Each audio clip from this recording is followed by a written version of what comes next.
I'm Philathia Bolton, Associate Professor of English at the University of Akron and the Inaugural Senior Fellow of the Toni Morrison Fellowship.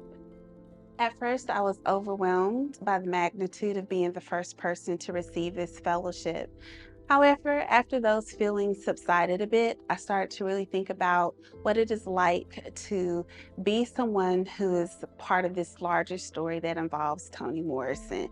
Toni Morrison, many people know of as being like this very famous, iconic literary figure. However, she also advocated for people in her role as an editor at Knopf, and she was a great teacher. She helped people step into their gifts and their purposes, and was really quite zealous and supportive of the community that she shared her brilliance with.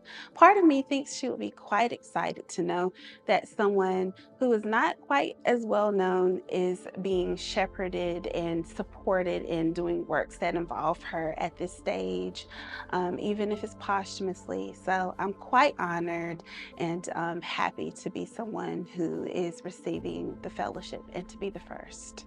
So the Toni Morrison Senior Fellowship is much like the other fellowships offered. It provides coveted time to work on a project that someone has already picked up, so they can have this designated time to complete it.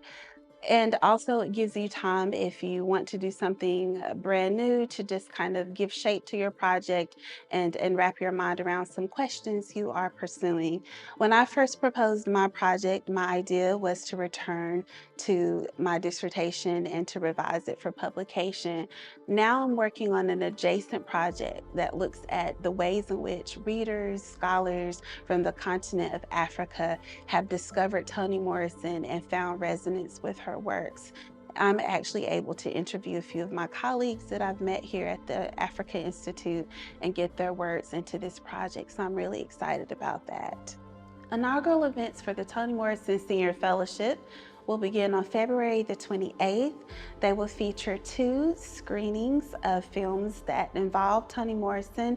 One is Foreigner's Home and the other is The Pieces I Am. Both of these films will follow discussion-led portions of a program that will be guided by esteemed guests that we have invited to the Africa Institute. We also will have a keynote by a renowned scholar, Farah Griffin, who will speak on Toni Morrison's impact in the world, and we'll have live music as well. So it promises to be like a really good program to talk about Toni Morrison's significance, but also what it means to have a fellowship title after her among the other fellowships here at the Africa Institute. I'm a personal fan of her novel, Beloved. It is beautifully written, but it's a tragic story. However, I think it gives people a good sense of Toni Morrison's writing style, so I would recommend Beloved. Also, she wrote a short story. It's her only short story that she wrote, recitative. And the times that I've taught that piece, many of my students have enjoyed it. I've enjoyed it as well, and it gives you a nice sense of Toni Morrison. It's a smaller, digestible piece. She's the kind of writer that has resonated with many different kinds of people across generations, and it would put her in position to continue to do so for many decades to come.